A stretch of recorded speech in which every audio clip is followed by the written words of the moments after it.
नमस्कार, मैं हूं आपके साथ आस्था कौशिक। इस बार चांद फतेह करने की पूरी तैयारी है। चंद्रयान 3 अब चंद्रमा के ऑर्बिट की तरफ बढ़ चला है। नमस्कार, मैं हूं आपके साथ अमित गर्ग शुक्ला। मैं आपको बताऊंगा उमेश पाल हत्याकांड में बहुत बड़ा खुलासा हुआ है। दरअसल एफएसएल की रिपोर्ट ये बता रही है कि जिस पिस्टल से उमेश पाल की हत्या की गई वो पिस्टल अतीक अहमद की थी। पूरी खबर विस्तार से आपको। नमस्कार, मैं हूं आपके साथ अंशिका पाठक। मैं आपको बताऊंगी बॉलीवुड से बेहद ही दुखद खबर सामने आई। जाने माने आर्ट डायरेक्टर नितिन देसाई ने खुदकुशी कर ली। पूरी खबर आपको दिखाएंगे।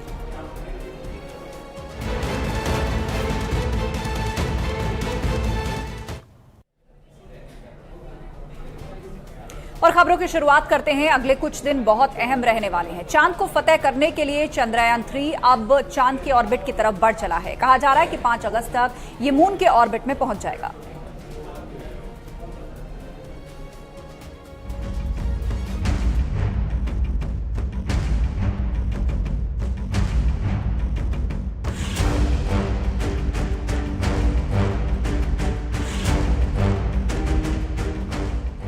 वो घड़ी बेहद करीब आ चुकी है जब हिंदुस्तान चांद पर अपना परचम लहराएगा।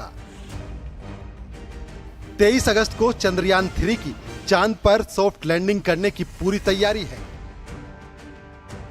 और चंद्रयान 3 अपने मिशन की तरफ लगातार बढ़ता ही जा रहा है। चंद्रयान 3 को चांद की कक्षा की तरफ भेज दिया गया है, जिसे विज्ञान की भाषा में ट्रांसलूनर इंजेक्शन कहते हैं। चंद्रयान 3 5 अगस्त को चंद्रमा की ऑर्बिट में पहुंचेगा। स्पेसशिप को चंद्रमा तक पहुंचाने के लिए 3 चीजों का इस्तेमाल किया गया है, जिसे टेक्निकल भाषा में मॉड्यूल कहते हैं। पहला है प्रोपल्शन मॉड्यूल, जो स्पेसशिप को उड़ाने वाला हिस्सा होता है। प्रोपल्शन का काम लैंडर और रोवर को 100 किलोमीटर तक की लूनर ऑर्बिट तक ले जाने का है। दूसरा है लैंडर मॉड्यूल, जो शिप का चंद्रमा में उतरने वाला हिस्सा है। लैंडर मॉड्यूल लैंडर के कंप्लीट कॉन्फ़िगरेशन को बताता है। वहीं तीसरा रोवर होता है, जिसमें 6 पहिए लगे हैं। इसरो की योजना के तहत 23 अगस्त को चंद्रयान को लैंड करना है, लेकिन उससे पहले चंद्रयान चांद की कक्षा में घूमता रहेगा। प्रोपल्शन मॉड्यूल की मदद से इसरो चंद्रयान 3 को उड़ा रहा है। धीरे धीरे चंद्रयान 3 चांद के पास चला जाएगा। 16 अगस्त तक स्पेसक्राफ्ट चांद के चक्कर लगाएगा। 17 अगस्त को चंद्रमा से 100 किलोमीटर ऊपर प्रोपल्शन मॉड्यूल से लैंडर अलग होगा। वैज्ञानिकों के लिए चांद पर चंद्रयान 3 को उतारना सबसे बड़ी चुनौती होगा, क्योंकि चंद्रयान 2 भी इसी टाइम फेल हुआ था। धरती से चांद की दूरी करीब 4 लाख किलोमीटर है। वहीं मंगल की बात करें तो उसकी दूरी 3,390 लाख किलोमीटर है। लेकिन फिर भी स्पेसशिप की लैंडिंग चांद पर खतरनाक होती है, क्योंकि मंगल में वायुमंडल होता है, लेकिन चांद पर नहीं। इसीलिए किसी भी भारी चीज को चांद पर लैंड कराना चुनौती है। वहीं धरती पर एयरक्राफ्ट जीपीएस से रास्ता पता कर लेता है, लेकिन चांद पर लोकेशन बताने वाला कोई सैटेलाइट नहीं है। हालांकि इस बार चांद को फतेह करने की पूरी उम्मीद है, जिसके बाद चंद्रयान 3 की सॉफ्ट लैंडिंग की प्रक्रिया भी शुरू हो जाएगी। वैज्ञानिकों की कमांड पर लैंडर को चांद के दक्षिणी हिस्से पर लैंड कराया जाएगा। 23 अगस्त को शाम 5:47 पर लैंडिंग होगी और उसमें से रोवर प्रज्ञान बाहर निकलेगा। उसके बाद रोवर चांद की सतह पर अपने प्रयोग करेगा। रोवर पर लगे कई कैमरों की मदद से चांद के बारे में अहम जानकारी मिलेगी। यह अभियान चांद की सतह पर रासायनिक तत्वों, मिट्टी और पानी के कणों जैसे प्राकृतिक संसाधनों को देखेगा। चांद की बनावट को लेकर और भी कई नई जानकारियां देगा। वैज्ञानिक परीक्षण के लिए ये यान अपने साथ कई उपकरण ले गया है, जिसमें सिस्मोमीटर भी शामिल है, ताकि चांद के भूकंप को मापा जा सके, चांद की सतह के तापमान और वहां के वातावरण के बारे में पता चल पाए। इस पर ऊर्जा के लिए सोलर पैनल लगे हैं, जिसकी सहायता से रोवर को चांद की सतह पर ऊर्जा मिलेगी। चंद्रयान 3 का अभियान न केवल भारत के लिए बल्कि पूरी दुनिया के लिए काफी अहम माना जा रहा है। लैंडर को चांद की उस सतह तक भेजने की तैयारी है, जिसके बारे में अभी तक कोई जानकारी ही नहीं है। इससे न केवल चांद के बारे में बल्कि दूसरे ग्रहों के बारे में भी रिसर्च करने की क्षमता बढ़ेगी। चंद्रयान 3 का फोकस चंद्रमा की सतह पर सुरक्षित लैंडिंग करने पर है। वैज्ञानिक भी मानते हैं कि इस मिशन को चंद्रमा की सतह पर सुरक्षित लैंडिंग की क्षमता की जांच के लिए भेजा जा रहा है। चंद्रयान की सॉफ्ट लैंडिंग के लिए इसरो के वैज्ञानिक दिन रात लगे हुए हैं और पूरी उम्मीद है कि इस बार चांद हिंदुस्तान की मुट्ठी में होगा। Bureau report, news 18। Umesh Pal हत्याकांड में बहुत बड़ा खुलासा हुआ है। एफएसएल की रिपोर्ट में इस बात की पुष्टि हुई है कि असद ने जिस पिस्टल से उमेश पाल पर गोलियां बरसाई थी, वो पिस्टल अतीक अहमद की थी।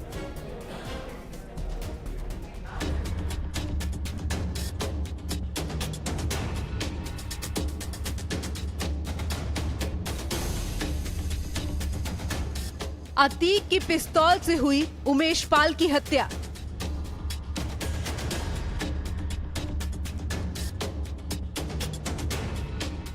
अतीक की पिस्तौल से मारी थी गोलियां।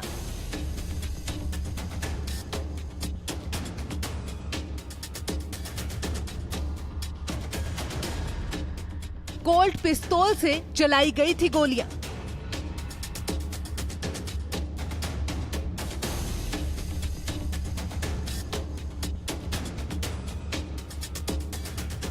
उमेश पाल हत्याकांड में हुआ है बहुत बड़ा खुलासा। जिन हथियारों से उमेश पाल की हत्या की गई थी, उनकी एफएसएल रिपोर्ट सामने आ गई है। रिपोर्ट में यह खुलासा हुआ है कि जिन हथियारों से उमेश पाल हत्याकांड को अंजाम दिया गया था, वो सब अतीक के थे। उमेश पाल की हत्या के बाद शूटरों ने इन हथियारों को अलग अलग जगहों पर बैग में छुपाया था, जिनमें 2 बैग तो पुलिस को मिल गए थे, जबकि तीसरे हथियारों वाले बैग को पुलिस तलाश कर रही है। 24 फरवरी को उमेश पाल को अतीक के बेटे और उसके शूटरों ने गोलियों की बौछार करके मौत के घाट उतार दिया था। इस वारदात में 2 सरकारी गनर को भी गोली मारी गई थी, जिससे दोनों गनर भी मारे गए थे। वारदात में माफिया अतीक के बेटे और अतीक के शूटरों ने विदेशी कोल्ट पिस्तौल का इस्तेमाल किया था। उमेश पाल के शरीर और एक गनर के शरीर में जो गोली मिली, वो भी इसी कोल्ट पिस्टल से निकली हुई थी। एफएसएल की रिपोर्ट में इस बात का खुलासा हुआ है।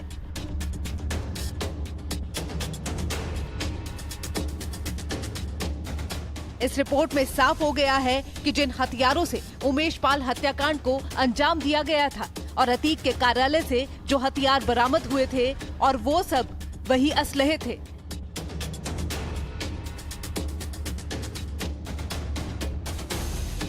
बसपा विधायक राजू पाल हत्याकांड के मुख्य गवाह उमेश पाल थे। अधिवक्ता उमेश पाल और उनकी सुरक्षा में तैनात 2 सरकारी गनर की 24 फरवरी को हत्या कर दी गई थी। इस हत्या में जिस पिस्टल का इस्तेमाल किया था, पुलिस ने उसे जांच के लिए एफएसएल भेजा था। लखनऊ एफएसएल से अब रिपोर्ट आ गई है और रिपोर्ट में बड़ा खुलासा हुआ है कि ऑटो कोल्ट पिस्टल जो कि अतीक अहमद के नाम दर्ज थी, उसी से इन सभी की तीनों की हत्या की गई थी, क्योंकि इनके शरीर में जो गोलियां पाई गई थी और इसके अलावा जो खोखे पाए गए थे, जो बारूद पाए गए थे, गन पाउडर पाए गए थे, उसकी जब एफएसएल में जांच की गई तो बैलिस्टिक रिपोर्ट सेम आई है, यानी कि उसका इस्तेमाल किया गया था। अब यह बात साबित हो चुकी है। एफएसएल की रिपोर्ट में इस बात का भी खुलासा हुआ है कि जो कारतूस के खाके पाए गए थे, वो अतीक के ड्राइवर अरबाज और शूटर विजय चौधरी उर्फ उस्मान के एनकाउंटर के दौरान बरामद पिस्टल से मैच कर रहे हैं। बैलिस्टिक रिपोर्ट में इसकी पुष्टि हुई है।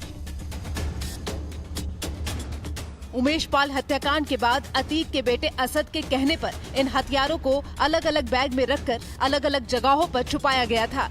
जब अतीक का नौकर पकड़ा गया था तो उसकी निशानदेही पर पुलिस ने अतीक के कार्यालय से हथियार और पैसा बरामद कर लिया था, जबकि हत्याकांड के बाद पिस्टल और कारतूस का एक बैग कसारी मसारी के खंडर में छुपाया गया, जिसे अतीक और अशरफ ने पुलिस रिमांड के दौरान बरामद कर लिया था। गौर करने वाली बात ये भी है कि खंडर से बरामद पिस्टल विदेशी थी और कारतूस पाकिस्तान के थे। वहीं पुलिस को अभी एक तीसरे बैग की भी तलाश है, जो बरामद होने के बाद उमेश पाल शूटआउट में कई और सनसनीखेज खुलासे कर सकती है। न्यूज़ 18 के लिए प्रयागराज से सर्वेश दुबे की रिपोर्ट। बॉलीवुड में आज उस वक्त शोक की लहर दौड़ गई जब पता चला जाने माने आर्ट डायरेक्टर नितिन देसाई की खुदकुशी हुई। और इसके साथ ही आपको बता दें कि तमाम जितने भी लोग हैं उनके फैंस ट्विटर पर उनके लिए पोस्ट करने लगे। पूरा मामला क्या है आपको रिपोर्ट के जरिए दिखाते हैं।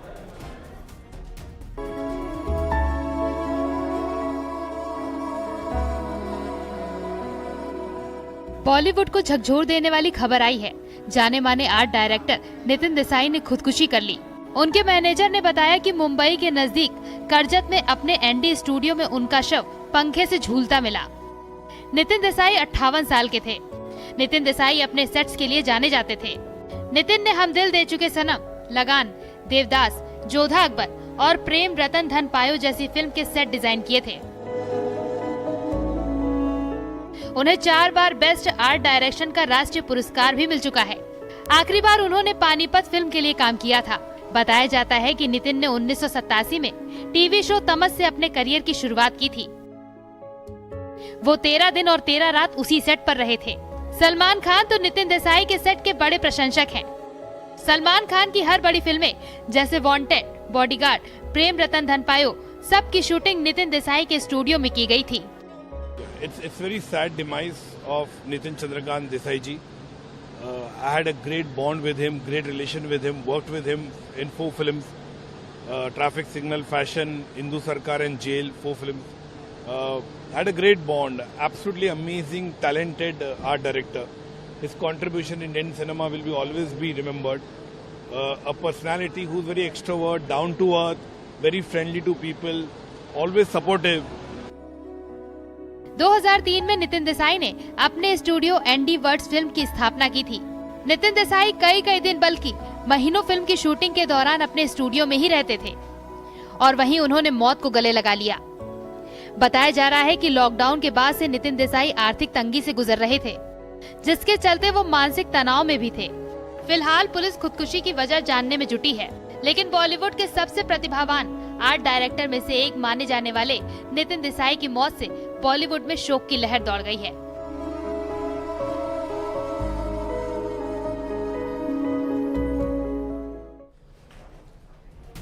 यार रुक रहे छोटे से ब्रेक। खबरें लगातार जारी हैं। आप देखते रहिए न्यूज़ 18।